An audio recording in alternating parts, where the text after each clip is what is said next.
So I'm going to talk about camels. So what I'm going to present today is something I have done in collaboration with these people here on the left. But camels is a much larger project. So I'm putting everybody who is more or less involved in that side, but hopefully I'm not missing anyone. So let me quickly go into what exactly is camels. So camels start for cosmology and astrophysics with machine learning simulations. So it's a very large suite of thousands of cosmological simulations. Half of them are traditional embodies, so nothing in particular. The other half are state-of-the-art magneto-hydrodynamical simulations. You know, from the very, very beginning, we knew that we should not trust any simulation per se. So that's the reason why we have run the simulation with two completely different codes. So on one side, we have run simulation with the Arepo code, and other kind of simulation are run with the Gizmo code, which are two completely different ways to solve the hydrodynamical equations. Also, this model use completely different subgrid models, like the Illustris CNG on one side and the Simba on the other side.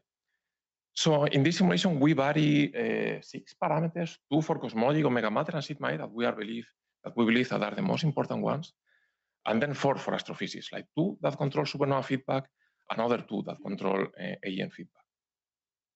And we vary these parameters within a crazy range. So, you know, for cosmology, we go from 0.1 to 0.5 for omega matter, but also for these astrophysical parameters, they can really go really crazy.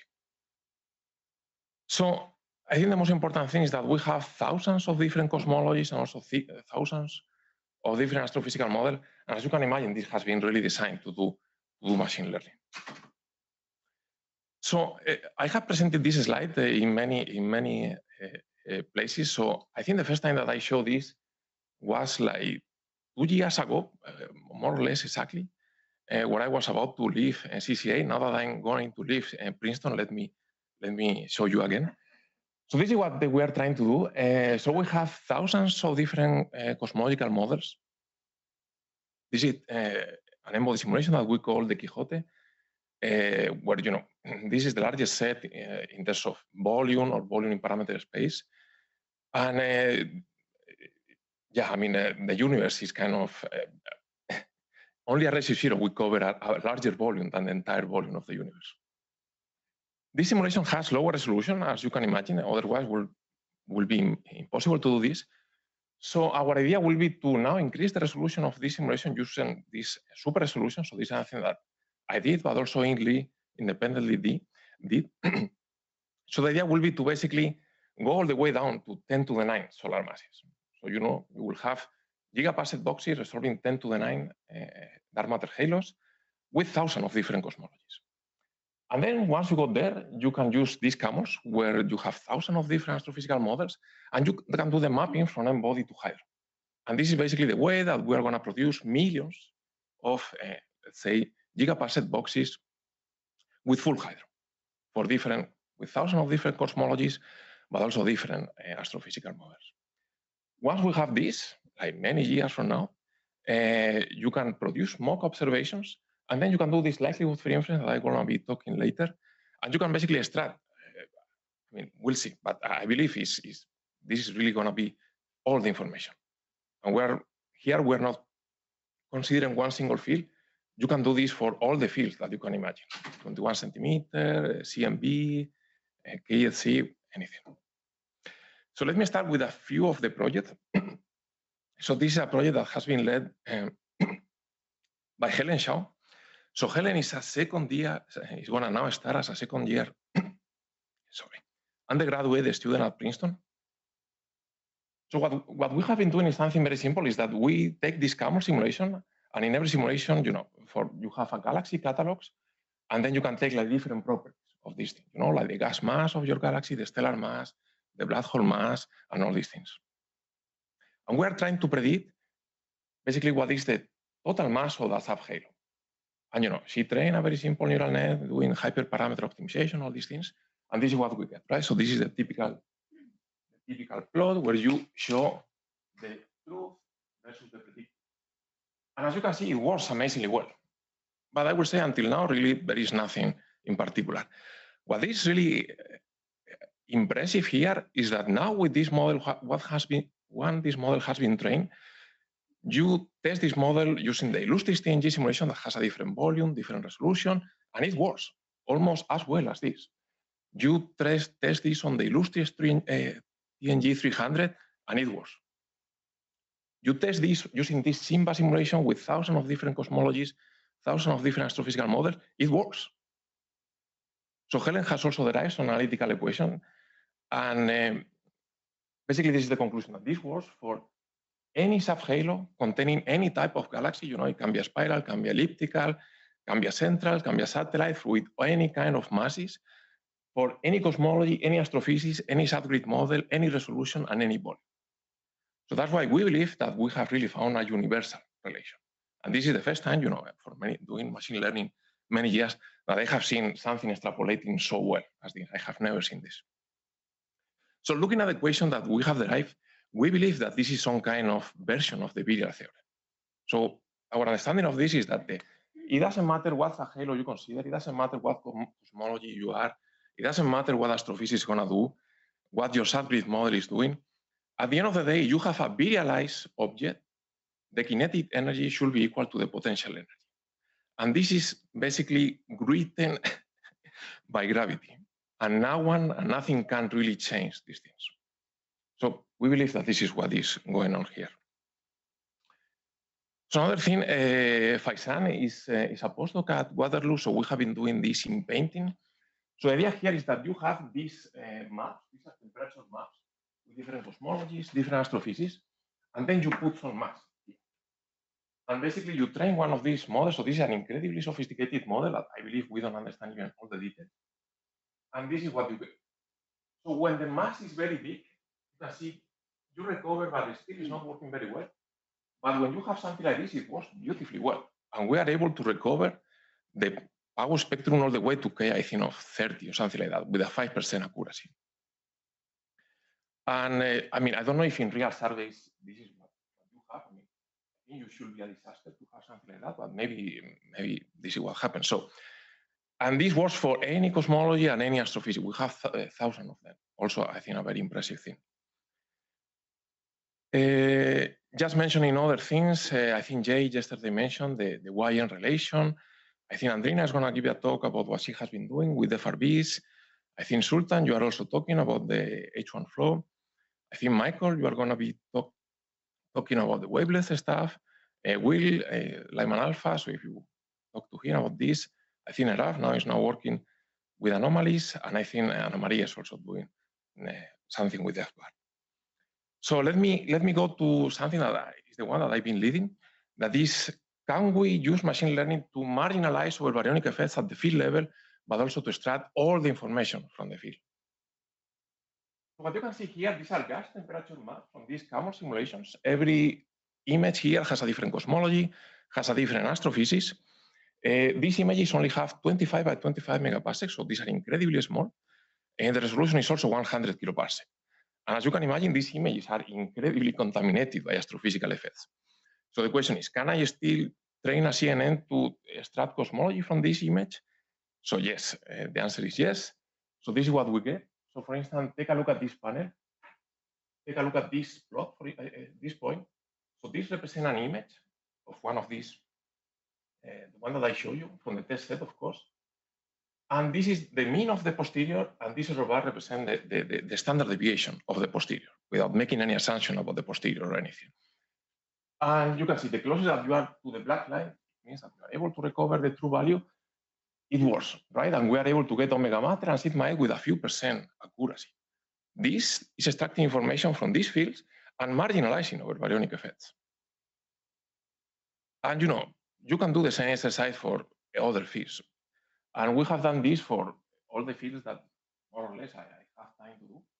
So this is the gas mass, dark matter mass, stellar mass, gas velocity, dark matter velocity, neutral hydrogen, gas metallicity, gas temperature.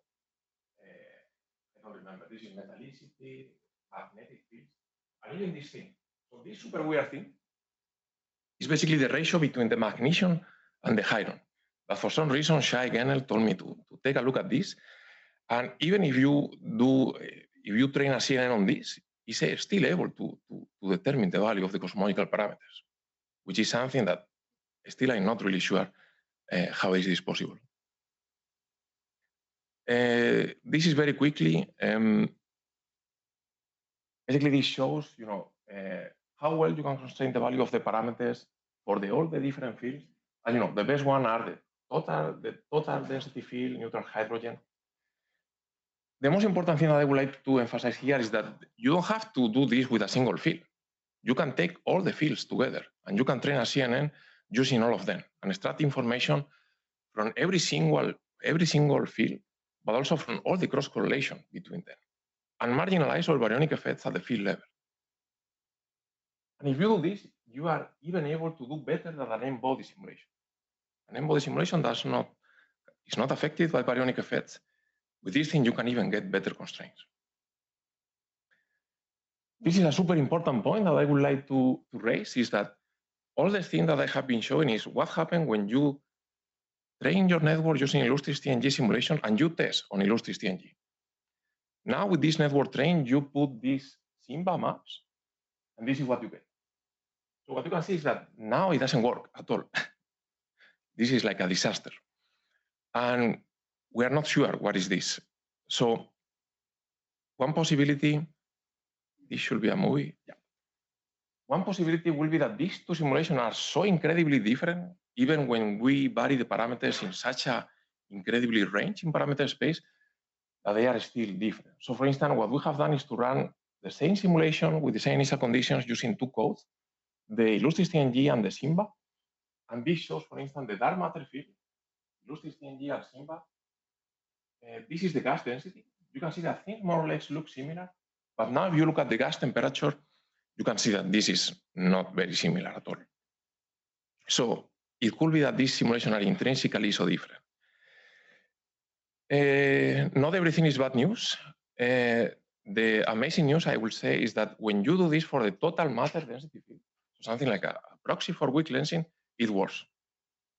And you can train a neural net using Illustris TNG simulations that has, with a particular subgrid model and all these things. And when you test this using Simba, for instance, it also works. So we're really talking about extracting information from the field, marginalizing over baryonic effects. In this case, I'm going to K of 30. I have even pushed this to K of 300. It still works. But for some fields, it works. We don't understand why for some works and for some other don't. And just to emphasize that if you take a look at the ratio between the power spectrum of the hydro over the body, this is how things look like. So I think in cosmology, the standard thing that we will do is that whenever we see that there are some baryonic effects, we will cut. So with the standard approach, you will not even look at these maps. It's like, forget about this, right? The information is zero. And this is telling us that there are percent level constraints. As I say yesterday, we're making all the data publicly available. And this is going to happen like in 2 weeks. So this will be more than 400,000 2D images. Also, we have 3D density grids. As I say, I've been training this network for months. So I'm going to release all the codes, the network weights, everything.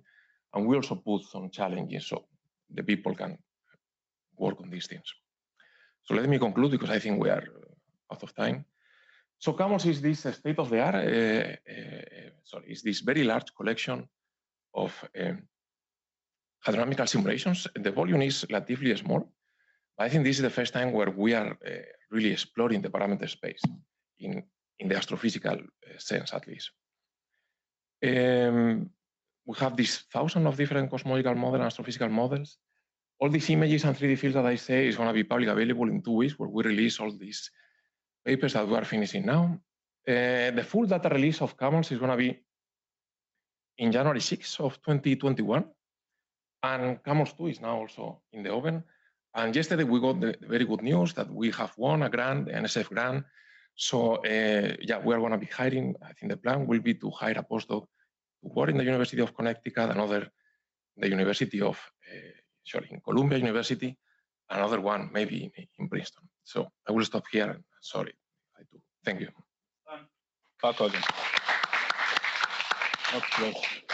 So questions for Baku?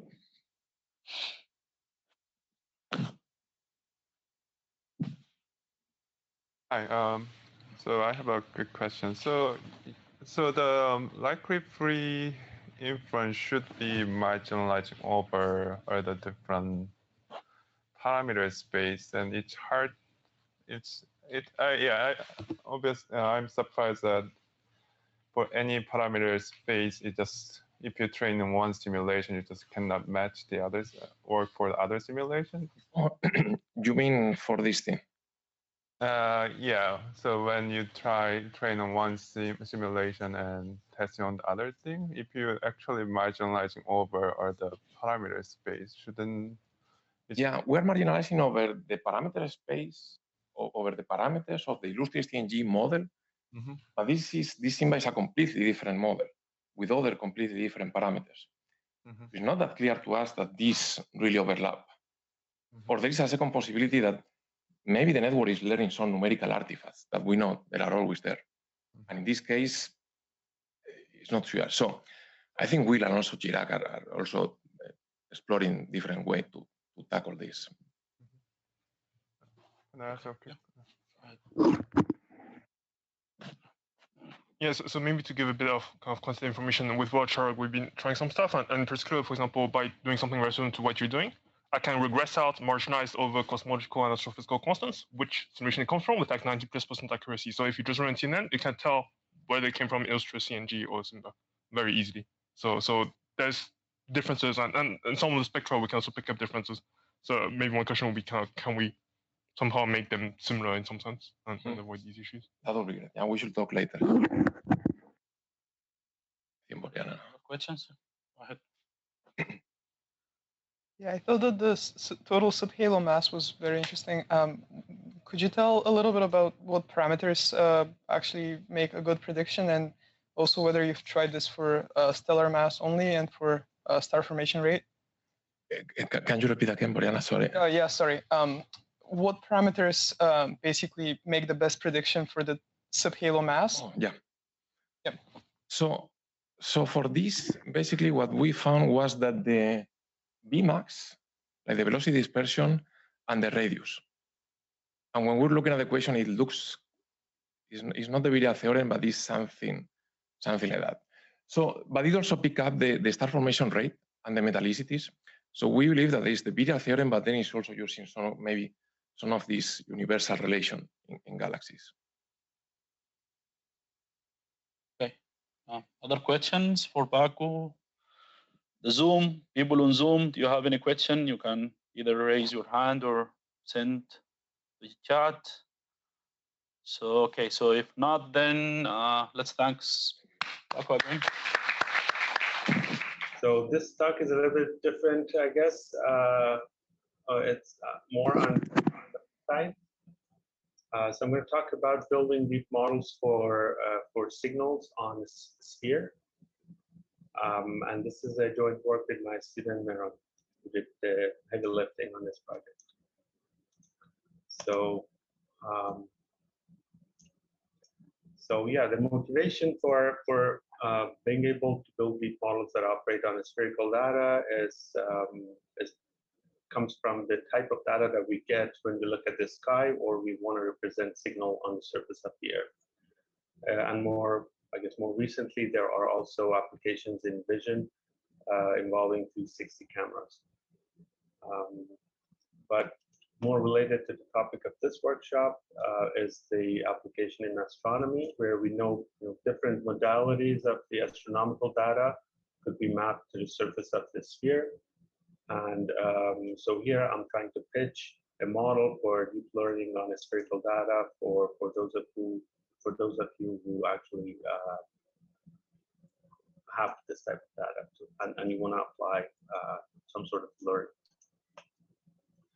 So the usual choice of pixelization for spherical data is the hill pix. That's what this is the usual choice for astronomy is hill pix. So this is basically a pixelization of this polyhedron. this polyhedron is not very symmetric, so I'm not sure historically what was the reason to use Hilpix, but this polyhedron, you can move any face of this polyhedron to the other face through a symmetry transformation, but you can't move any vertex to the other vertex. Like this vertex has three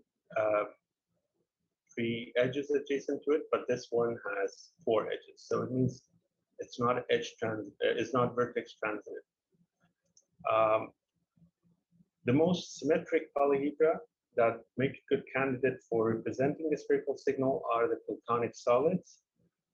These are vertex, edge, and face transitive, and you see 3 of them here, 5 of them. So how do we pixelize them?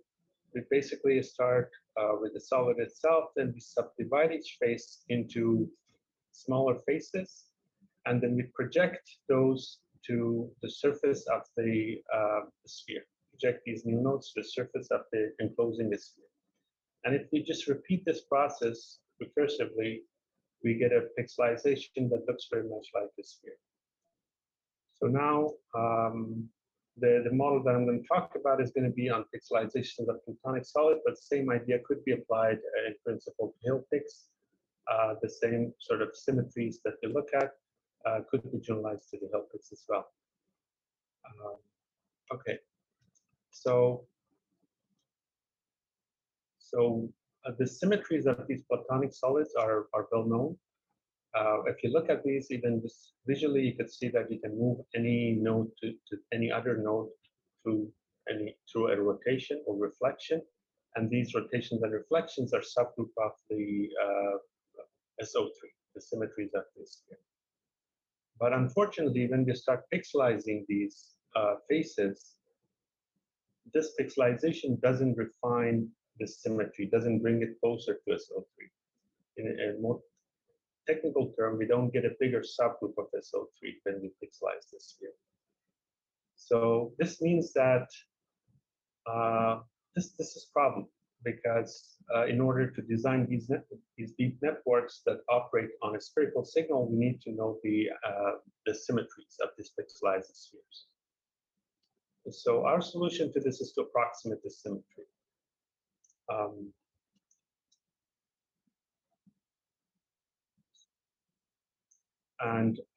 So in the next few slides, I'm going to talk about 3 different approximations to the symmetries of the pixelized sphere, and I'll show you the equivariant linear maps. These are basically the linear maps that you can use in place of your fully connected layer, your weight matrix in the network, to make your network perform well on a spherical data. And as we see, we get very good results, state-of-the-art, using these equivariant linear maps in our deep networks. So here's the first take.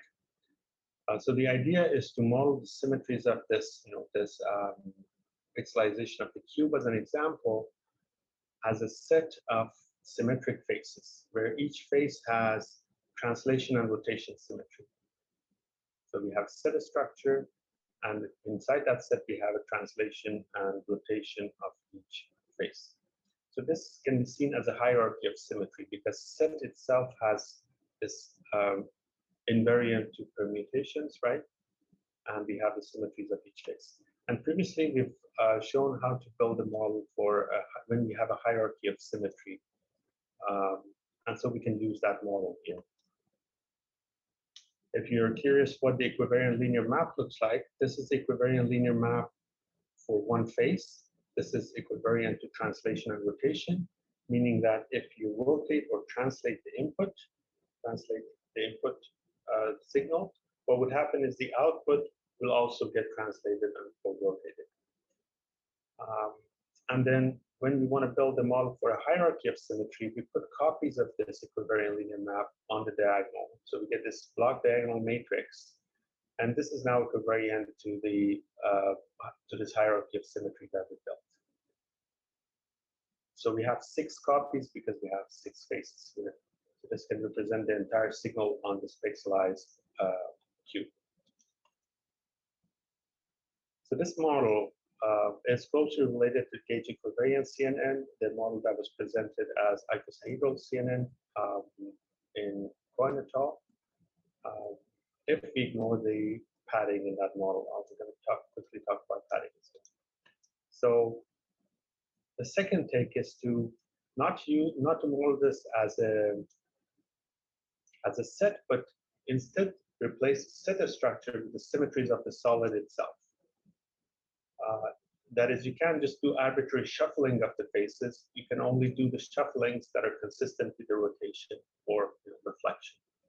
If we do that, we get this model. Still, we have the block diagonal form, but we have off diagonals a set of untied parameters. So these are not tied together. Sorry, these are tied together, the same colors. So because we're restricting the symmetries of this approximation of the symmetries of the sphere, we're getting more parameters basically for our feed-forward link. Third take is going to further restrict this set of symmetries that we work with by noticing that you can't independently rotate the solid and rotate each face. Basically, the rotation of the solid dictates the rotation of the face. And so we need to have this constraint built into the symmetry that we're creating. And for that, to formalize this, we use an idea in permutation group theory called systems of blocks.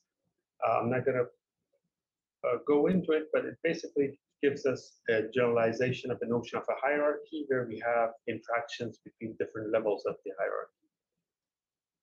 So this allows us to build a model that makes this diagram commute, meaning that if you have a signal on a sphere that looks like this, we do a rotation of the sphere, in this case, counterclockwise, and we apply this linear map to get some feature maps here, and we apply the linear map here. This one can be transformed again through rotation and translation to produce this one. If you're curious what the linear map looks like, it's again a parameter sharing map. It looks like this. Again, we have the copies, but we have more set of untied parameters off that. So in addition to this, we also talked about a padding procedure where each face is padded with the features from neighboring faces. And this needs to be done in a way that is consistent with the global symmetry of the solid. So this is closely, again, the idea is similar to the padding that is done for gauge equivariant CNNs, but this is now dictated by the global symmetry. Okay, so how does this work in practice? We did this pixelization for different solids, tetrahedron, cube, octahedron, and icosahedron. In each case, we get a pixelization of the sphere. We project MNIST digits.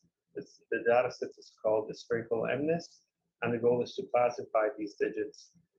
And what we're comparing here is comparing the performance of the three models that I just talked about, the different notions of symmetry. One using set, the other one using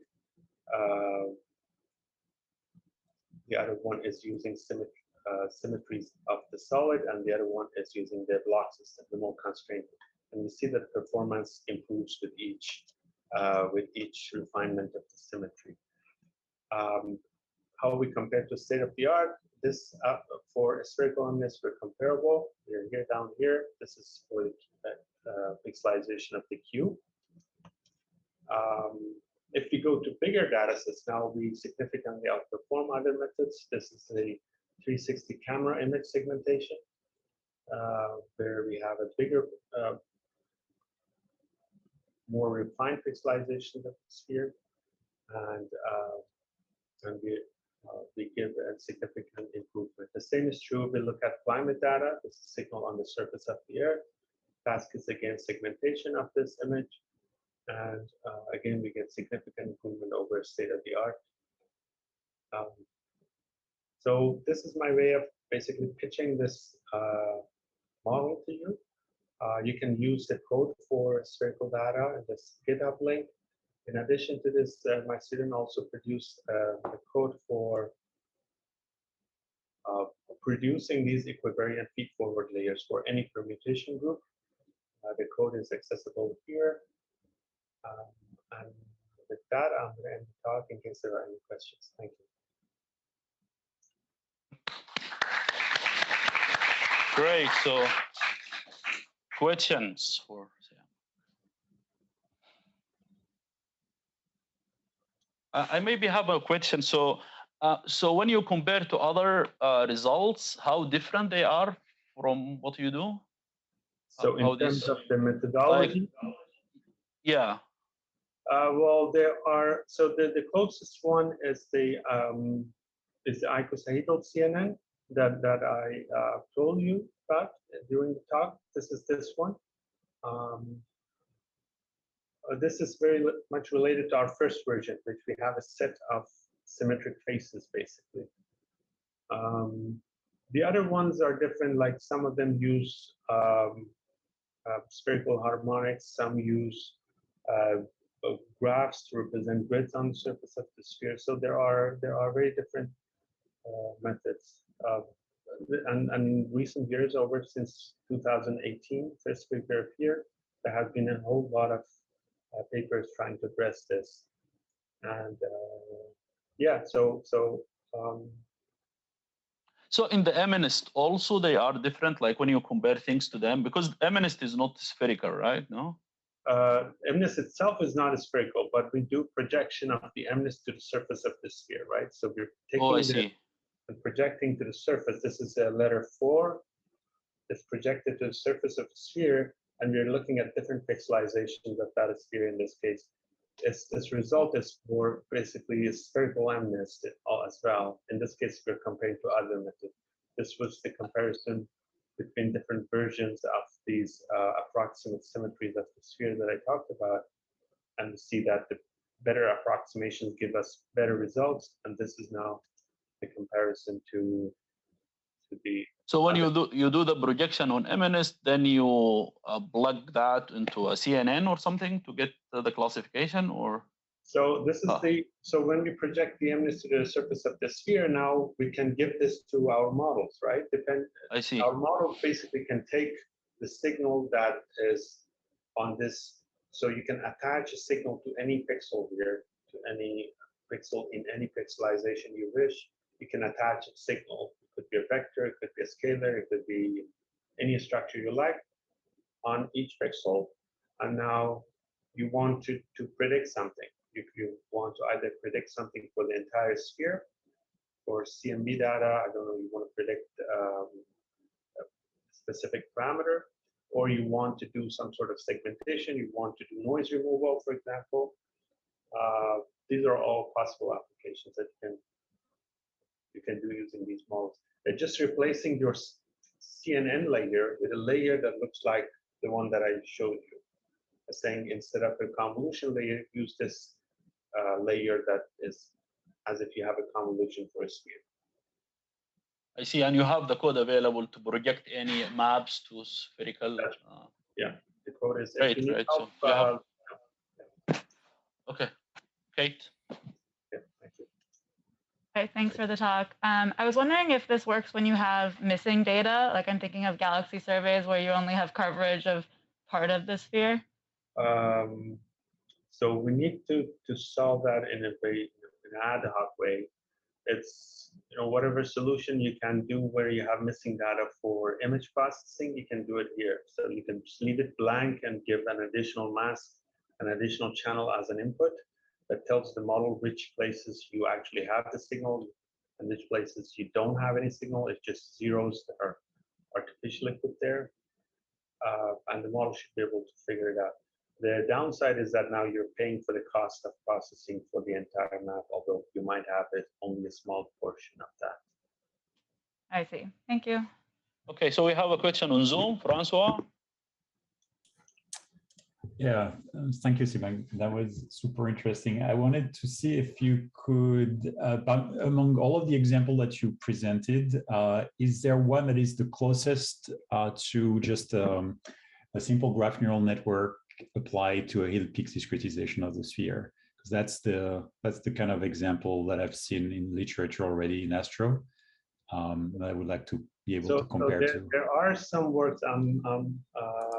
I don't now remember. It's been some time since we published this, so I have to go through the related work section of our paper to give you a proper answer. But I don't think that'll do so well now these days because the existing methods sort of combine both directionality in a graph neural network, because graph neural network you just lose all those notions of directionality, right? And so there are diffusion-based models on graph that the graph is now sitting on the surface of the sphere. Those perform relatively well. But as you see, the symmetry-based model does better. Okay. So connected to that very quickly, the type of signal that we're interested in are usually more like kind of textures that are not really necessarily, localized or like extended among distances that are larger than the patches that you're presenting here. Do you think, is it going to be an advantage or a disadvantage for your approach compared to some of the other things? You're saying the texture is larger or is not larger? It's usually larger. Sorry, the texture is on the entire sphere, but the details that we care about are usually, the information is on smaller scales. Well, you wouldn't lose much by this model, right? Because so what you could do is that in that case, if you really care about the local structures, you can simply do the projection. So we notice that the way you do the projection does matter a lot. So if you simply just do the projection, right, and do the ConvNet, ordinary ConvNet on projected values, it already does well, does really well, if you don't have globalist structures. If you have globalist structures, then you need these additional parts of the model that basically let these different faces talk to each other. But otherwise, you can just do the projection and apply ConvNet. Okay, thank you. So I think because of the time, let's thank Simek again. Good morning, everyone. My name is Nirav, and I am a second-year PhD student at Michigan Tech. Today, I'll be talking about this, my first PhD project, and this is in collaboration with Yin and Paco here at CCA, and my advisor, Elena and Mauricio. So what we have done in this project is we have mapped from LPT simulations to N-body simulations using convolutional neural networks. So the motivation is, first I'd like to talk, why do we need these simulations? Because there's a lack of analytical models when it comes to large scale dynamics. We need to compare our theory with observations. We need to generate mock galaxy catalogs, do various kind of calculations and stuff. And there will be upcoming large surveys which will be using these simulations. So the problem is that the N-body simulations are highly accurate, but they are expensive. On the other hand, the LPT simulations, they are very cheap computationally, but they are less accurate on nonlinear scales. So this is a kind of technique to use machine learning in order to speed up this process and to maintain the accuracy. Okay. So the process works as follows. So we take the fiducial cosmology. We take two kinds of simulations, the COLA simulations, which are the LPT simulations, and the Quixote, which are the N-body. We generate the COLA simulations and we evolve both of them from an initial redshift of 127 to the present time. And we take the displacement fields of both of them. We take the neural network and the input to the neural network becomes our displacement field and the target becomes a residual field. A residual field is the difference between the two displacement fields. Because of the limitations of GPUs, what we do is we divide our boxes into smaller sub-boxes, and we also kind of use some data augmentation so as to rotate them, reflect them, and so that the network learns better. And same thing, each sub-box contains lesser number of particles. But the thing that's different from the previous attempts at this is that following Yin and Renan's recent paper, what we did is we did not use padding in the simulations in the network at each stage. We kind of padded the entire input beforehand so that we don't lose any information. So the model is based on the modified VNet taken from Renan and Yin and tweaked. So the input becomes the density field, the displacement field for COLA, whose density contrast field is shown right here. And the target becomes the Quixote displacement field. And the network is used so as to calculate the effective residual between the two fields. And the output is shown right here. And we use the standard MSC loss. And we use we combine two kind of losses so as to calculate the Lagrangian and Eulerian loss with the logarithmic function. And so here are the results of the project. So this is the power spectrum right here, and the green curve shows you the Zeldovich approximation. So we have also used for a comparison a mapping from Zeldovich to N-body, which people have worked before. So green is the Zeldovich one and blue is the COLA. And you can see that the results are so good, even in going from Zeldovich to N-body as well as COLA to N-body, that they nearly overlap even on the very nonlinear scales. And in order to quantify it better, because the curves are overlapping, I'll show the transfer function right here. So this is the transfer function. The pink curve is, you can think of it going from green to the red one. So red one is our target, the N-body. And the blue one is the COLA simulations, the LPT one. And the black one are our results. So as you can see that the accuracy up to the k equal to 1 is roughly 0.1%, which is 10 times more than the previous benchmarks. And there are some fluctuations when you compare from Zeldovich, because the model is the same, but the parameters are highly tweaked. And this is a plot of cross correlations. And you can see that the black curve gives us a lower cross correlation. So this plot on the right explains, determines the amount of unexplained variance between the two fields. So going from COLA to N-body gives us way better results than going from Zeldovich to N-body. And this is a plot of bispectrum. Again, you can see that COLA is nearer. So it will give us better results. But if we see at the ratio plots of bispectrum, it's less fluctuating than Zeldovich itself. So going from blue to the black one gives us a better accuracy. And accuracy in this case is also roughly 0.5%. The most important result of this one is how well the model generalizes. So in order to generalize it, we took 100 Latin hypercube simulations, which means like the set of parameters, cosmological parameters, are very different in each of them. So the training has been done on different realizations of a same set of parameters, but in this case, we are testing it on highly different universes. So this plot right here shows how a Zeldovich, a neural network model that takes Zeldovich as an input performs. So you can see that it is helping because it needs to be straight. And as you can see that on highly nonlinear scales, it starts to deviate and the scattering is very high. But if we use our own model and with the same COLA as input, you can see that we are constraining it to very higher degrees, especially on nonlinear scales as well. The spread is very less, which kind of proves that using COLA then Zeldovich in order to train your network gives you very efficient and very accurate results. The same thing with cross correlation. There is a very higher spread when you use Zeldovich, but with our model and with our input, the spread is very low, especially on the nonlinear scales. And these are the density contrast fields for the Latin hypercube simulation, one of them and it shows you on the left, you have the N-body, in the central, you have the LPT, and on the right hand, you have the neural network. So on the first and the third column, the difference is very less. As you can see, this is just a visual representation.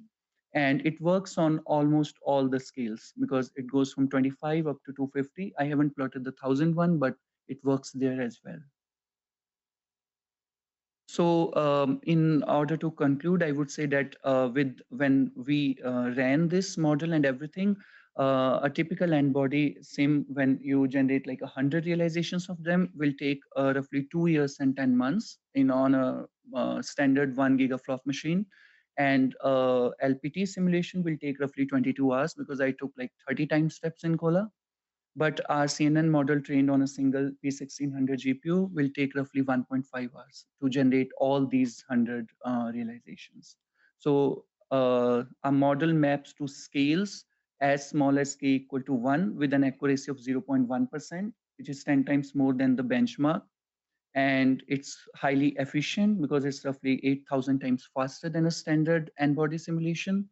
And it's extremely generalized because of its testing on different Latin hypercube simulations.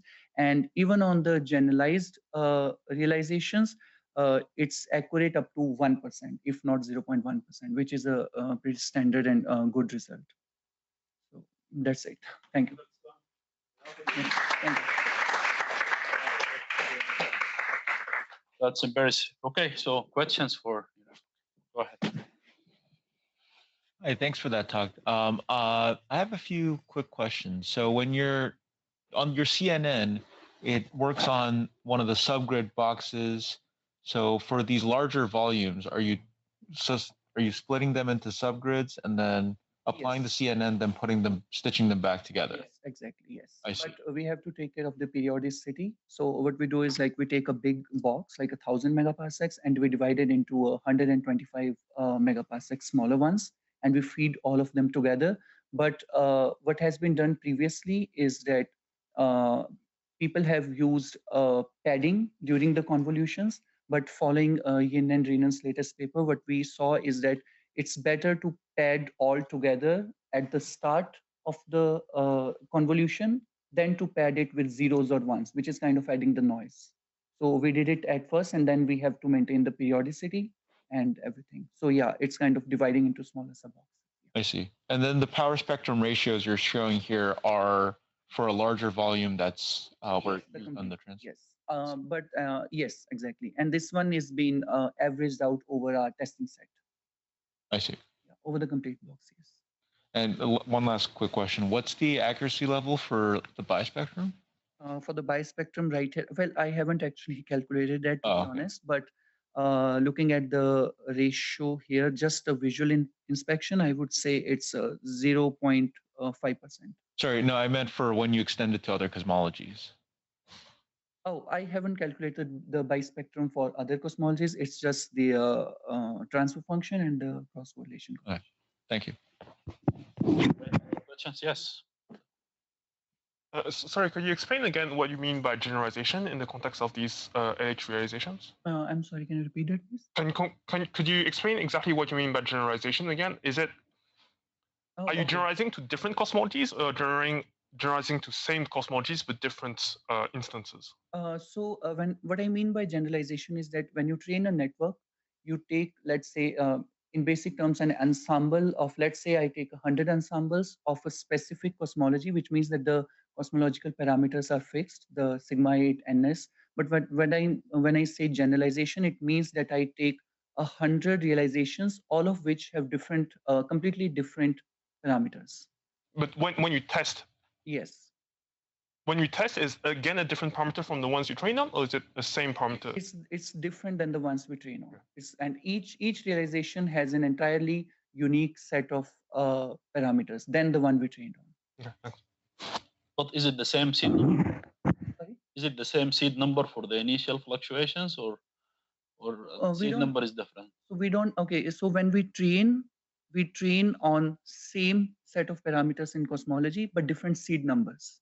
Okay. But when we test on generalized ones, the parameters are different as well as the seeds are different. Okay. Yeah, go ahead. So 2 slides ago, I think. So when you show, for instance, when you show Cola to n-body, does that mean you train on Cola and you apply to n-body? Is that what it means?